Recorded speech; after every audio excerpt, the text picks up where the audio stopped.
Morning বন্ধুরা, সবাই কেমন আছো? আশা করছি ভালো আছো। আমি অনেকটা ভালো আছি, সুস্থ আছি। আর বড়দের আশীর্বাদ আর ছোটদের অনেকটা ভালোবাসা নিয়ে আজকে দিনটা শুরু করছি। আর এখন আমি প্রচণ্ড ব্যস্ত কদিন ধরে। তার কারণ আমি বড় ভিডিও পোস্ট করতে পারছি না, তো একা হাতে সব সামলাতে হচ্ছে। কাজ প্রচণ্ড, আর বাড়িতে আছে অনুষ্ঠান, তার জন্য। আর মা একা হাতে কত কী করবে, তার জন্য আমাকে হেল্প করতে লাগছে। আর সেরকম তো কেউ নেই যে হেল্প করার মতন, তার জন্য নিজে হাতে সব কিছু করতে হচ্ছে। আর অনুষ্ঠান ছোট হোক কি বড় হোক সেটা বড় কথা না, বড় কথা হলো যে কাজ কাজই থেকে যায়, বড় আর ছোট কোনো ব্যাপার না। তো যাই হোক, বেশি কথা বলবো না, আর যতটা পারবো তোমাদের সাথে শেয়ার করব। আর তোমাদের সাথে কোনো কিছু শেয়ার না করলে না ভালো লাগে না, কেমন যেন লাগে।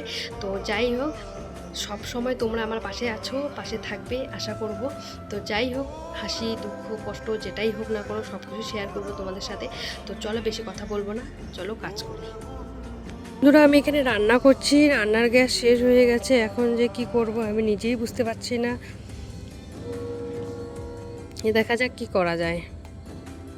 তো বন্ধুরা, তোমরা তো দেখতেই পেলে আমি রান্না করছি। রান্না করার সময় গ্যাস শেষ হয়ে গেল, তো আর কি করা যাবে, বাবাও ছিল না বাড়িতে।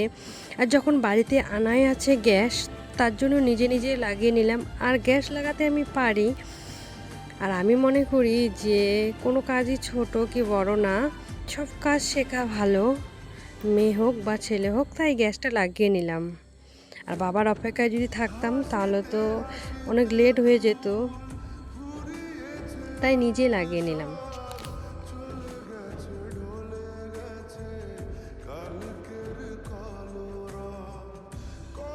তো বন্ধুরা, এই যে শোকেসের ঢাকনাগুলা, এগুলা অনেক দিন ধরেই পরিষ্কার করতে চাচ্ছি, চেঞ্জ করতে চাচ্ছি, হচ্ছে না। তো আজকে ভাবলাম যে চেঞ্জ করি, চেঞ্জ করতেই হবে, নোংরা হয়ে গেছে। তো চলো চেঞ্জ করি, তারপরে দেখাচ্ছি। শোকেসের কাপড়গুলো চেঞ্জ করে দিলাম। আর বাবাদের রুমটা কেন ওভাবে থাকবে, তার জন্য বাবাদেরগুলোও চেঞ্জ করে দিলাম। তারপরে সুন্দর করে কেচে দিয়ে শুকাতে দেওয়া হয়ে গেছে। তো বন্ধুরা, এত কাজের মধ্যে আমরা মেয়েরা কিন্তু রূপচর্চা করতে একদম ভুলি না। তো তার জন্য একটু মুখের মধ্যে এটা দিয়ে দিলাম। দিকে আর কোনো ভিডিও করিনি, একবারে ঘুম থেকে উঠে বিকেলের দিকে চা বানিয়ে নিলাম। মা বললো যে চাটা বানিয়ে নে, খেয়ে নি, রান্না বসাতে হবে, তার জন্য চাটা বানিয়ে নিলাম।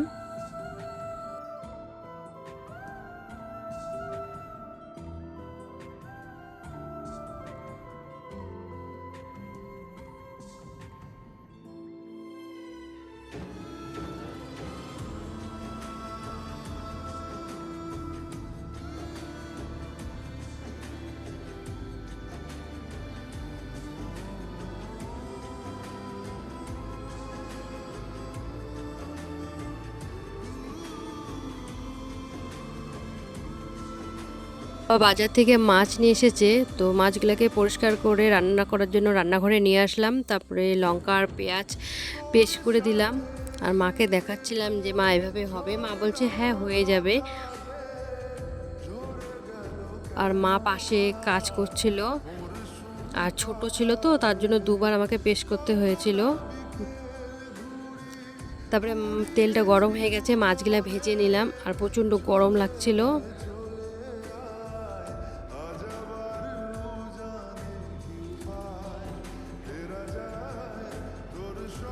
তারপরে পাপা আসলো, তার জন্য দরজা খুলতে গেছিলাম, দিদিরাও সাথে এসেছিল। আর অনুষ্ঠানের জন্যই দিদিরা চলে এসেছে রাতের দিকে। তারপরে পাপাকে কোলে নিলাম। এটা হলো আমার মাম্মা। তো মাম্মা হচ্ছে তোমার ভিডিও করছিল।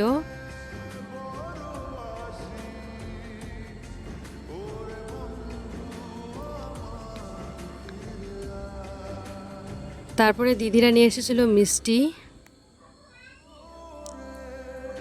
আর ওদিকে গেছিলাম, আর এদিকে তরকারি হয়ে গেছে, তো তার জন্য মাছটাকে নামিয়ে নিলাম।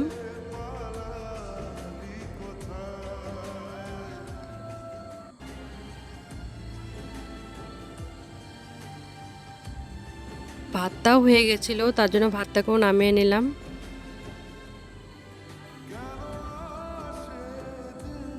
সবজিটাকে বসিয়ে দিলাম।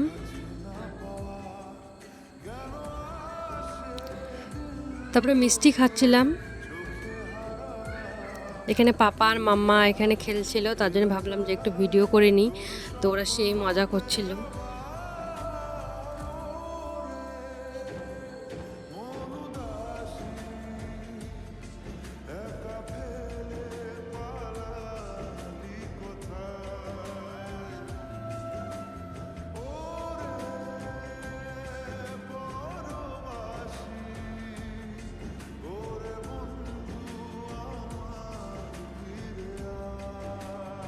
এখানে পাপা আর আমি শুয়ে আছি, অনেক রাত হয়েছে। পাপাকে বললাম যে পাপা ঘুমিয়ে নাও, পাপা ঘুমাচ্ছিল না।